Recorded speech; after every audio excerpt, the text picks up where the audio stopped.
જુઓ મિત્રો, આપણે અત્યારે વેધરની વેબસાઇટ ખોલીને બેઠા છીએ. એમાં 22 તારીખે છે ને વાદળછાયું વાતાવરણ અને 0.2 જો અહીંયા કેટલા છે 0.2 મિલીમીટર વરસાદ થવાની શક્યતા છે. 23 તારીખે 0.3 મિલીમીટર વરસાદ થવાની શક્યતા છે, એટલે ઝાપટા પડવાની શક્યતા છે.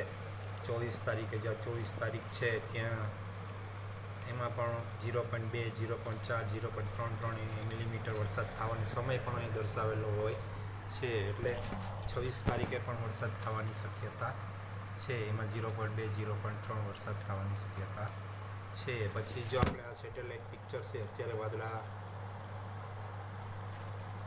છે એ કયા છે, જો અહીંયા આપણે વાદળા છે જો અહીંયા, અને આ બાજુ વાદળા છે, અને આપણે જે પિક્ચર ચાલી રહ્યું છે એ 21 તારીખનું દર્શાવી રહ્યું છે.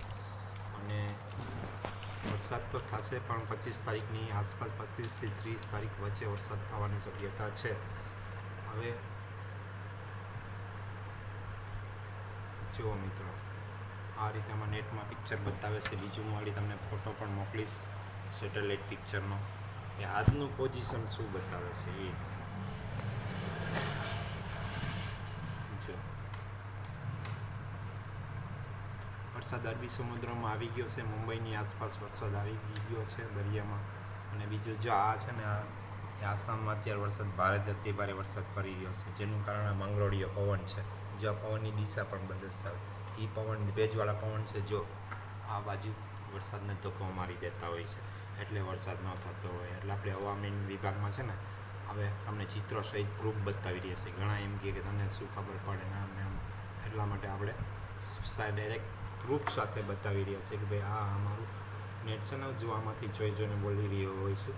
આપણે કાંઈ આમાંથી કમાવાના નથી પૈસા, તો તમને ખાલી માહિતી આપી રહ્યા છે કે ખેડૂત ભાઈ કોઈ ટેન્શન ન લે, વરસાદ તો થશે પણ થોડોક લેટ થશે, એટલે ચિંતા કર્યા જેવું નથી. પણ થોડુંક રાહ જોવી પડે. ક્યારેક ઘણી વખત સાતમ આઠમમાં પણ વાવણી થઈ હતી અને કોઈ ખેડૂત એમાં મરી નહોતા ગયા. એટલે ભાઈ આમાં ટેન્શન ન રાખવાની, ઉપર કુદરત ઉપર છે બધું. એટલે આ મારો વિડીયો ગમ્યો હોય તો લાઈક કોમેન્ટ શેર કરજો. જો નજીક આવી ગયા છે વાદળા.